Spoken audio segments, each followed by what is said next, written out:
We have with us today the Director General of UNIDO, Dr. Kande K. Yumkella, and Professor Ernst von Weizsacker, Co-Chair of the International Panel for Sustainable Resource Management.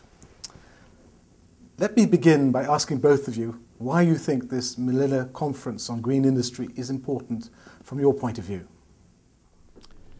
Greening industry is important because it is a truism that the aspiration of every nation on earth is to evolve to become a modern economy with a strong manufacturing base where they're producing higher value products and creating jobs for their people and improving their welfare. If that is true, that nations will move in that direction, we have to make sure that in the 21st century they do so as cleanly as possible.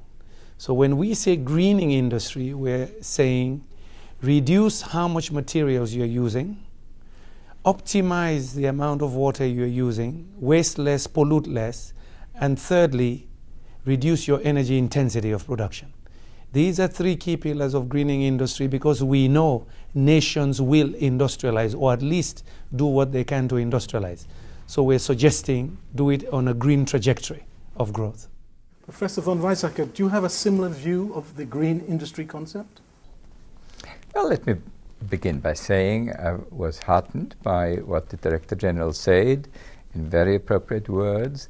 Let me perhaps add that if we are to have another big growth cycle, the so-called long wave or Kondratiev cycle, which could pull us out of poverty and unpleasant distribution situations, if we are having another such cycle, it must be a green one, because energy resources are limited, we have to take care of climate, material resources and water are limited, and what we just have to learn is to extract something like 5 times more wealth or well-being out of a kilowatt hour or a barrel of oil or a cube meter of water.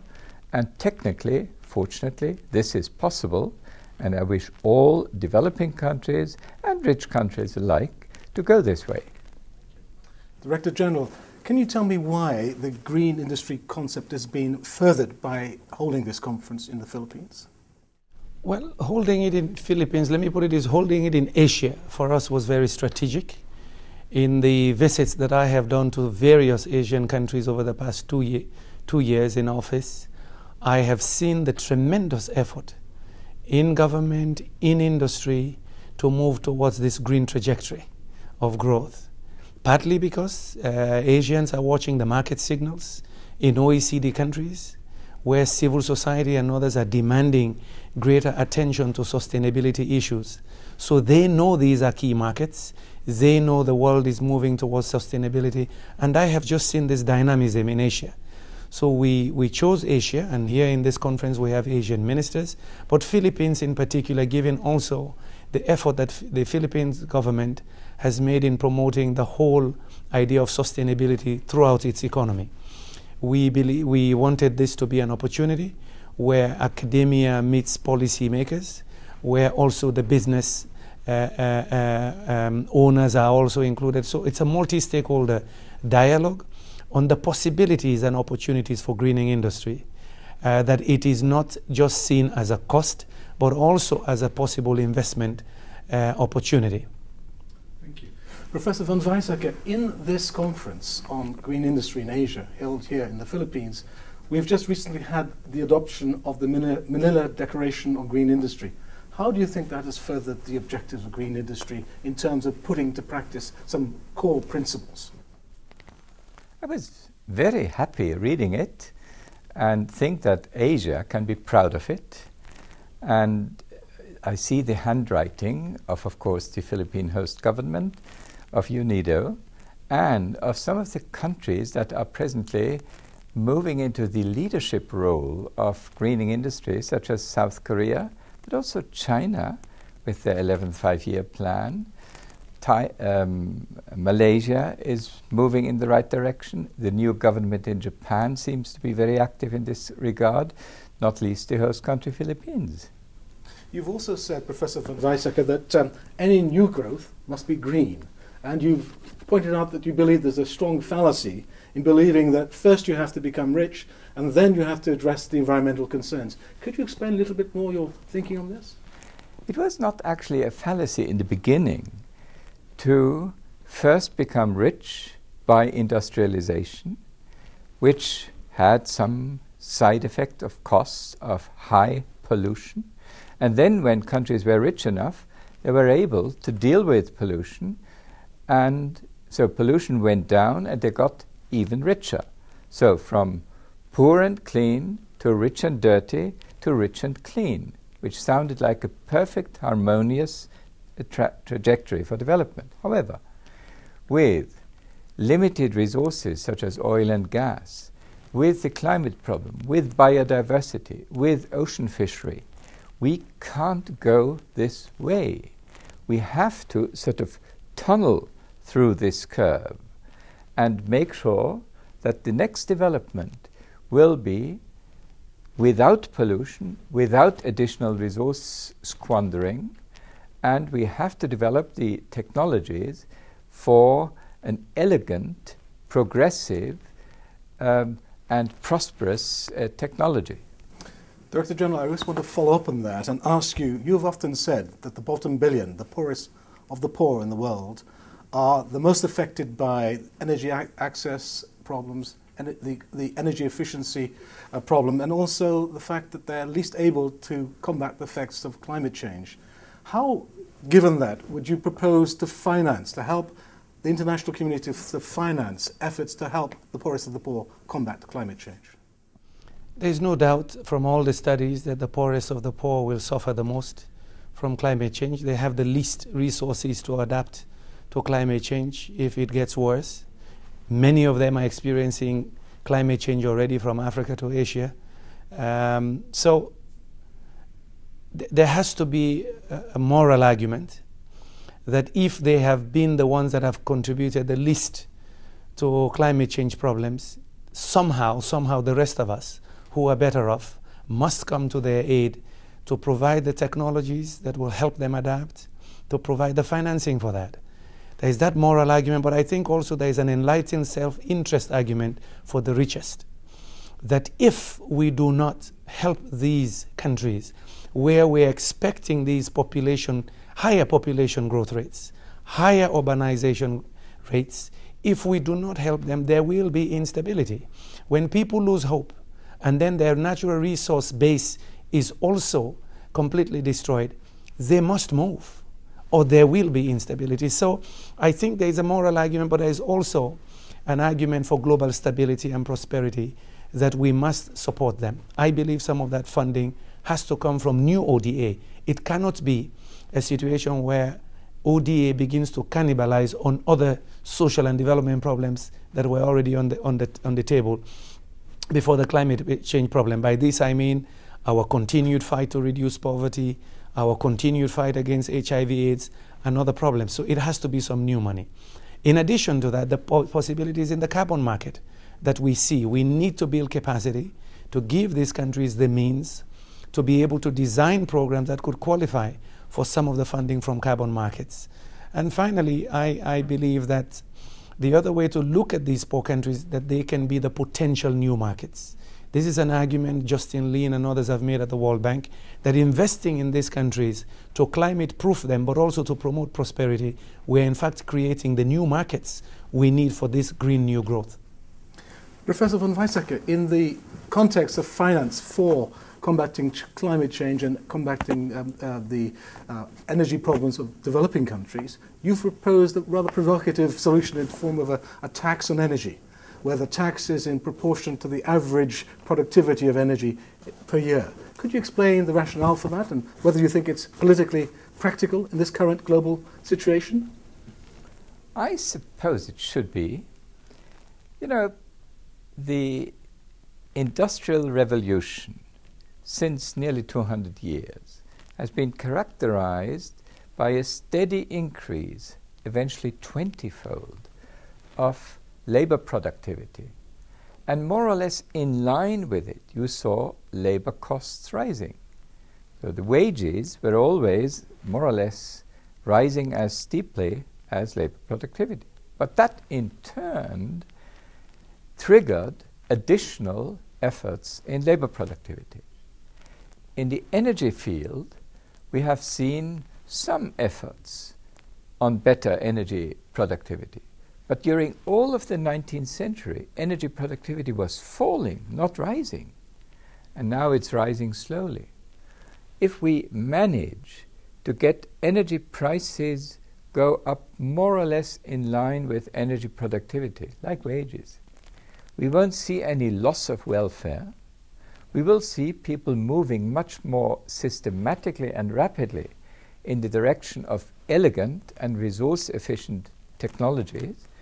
And it's not unfair to the poor if, for instance, the car fleet becomes 5% more fuel efficient within a period of 2 years, then after 2 years, petrol costs could be 5% higher.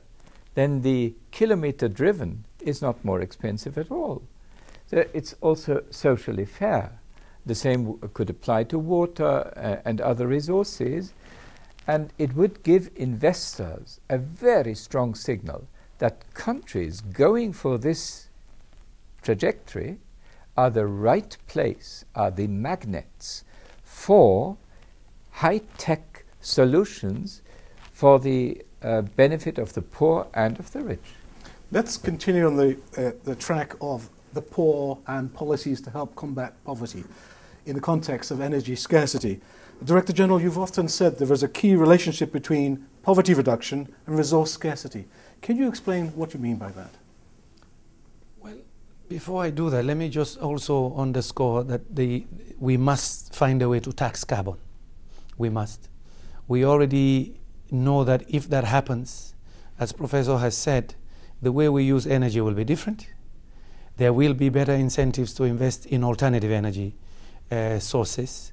But also, there will be greater efforts to decarbonize, as it were, the economies, particularly energy systems. So I fully endorse that. The big question is, how do we tax it? What is the appropriate price? And I think that's part of what we in the UN are for, to allow a global dialogue on that issue. We cannot dodge it. On the issue of resources, I believe, again, a point made by a professor, that we must improve our use of natural resources. I see, for example, in the case of Africa in particular, I see another big rush for the natural resources of Africa. Huge rush. Again, let us face the reality. If these are exploited the same way we've done it over the past 100 years, we will leave these nations impoverished. They have been part of the global trading system, selling commodities, selling natural resources. Now there is even a greater hunger for those resources than before. Are we going to say we leave them poor again? Here again, is that equity? Is that the kind of globalization we dreamt about, that all boats will be lifted? So the same applies to Asian countries. So this, why we believe, in fact, we must change our consumption and production patterns is to make sure that we don't go back to this kind of exploitative relationships that will impoverish others while we live comfortably. But in this case, as we see now, we are also choking everybody.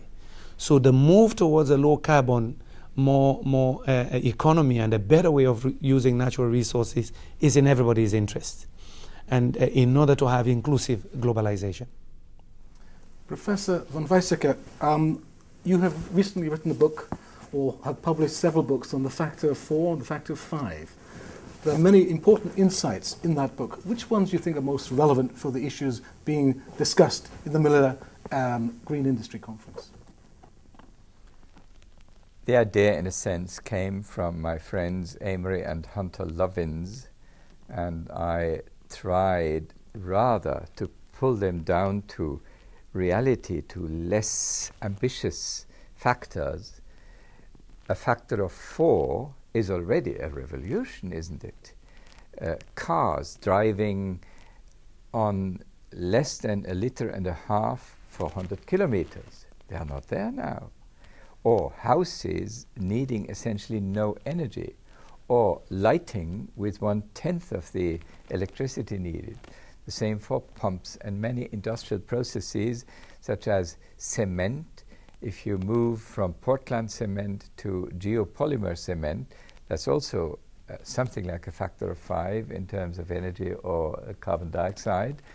So all this has a revolutionary aspect to it, and still we say in the new book, Factor 5, which will be published end of 2009, that we can do 5 times better, and this will be very good for the developing countries, because then they don't have to spend so much money on oil and other expensive goods and resources, but we have to make it profitable so that the entrepreneurs and the traders will go for it and not wait for the state.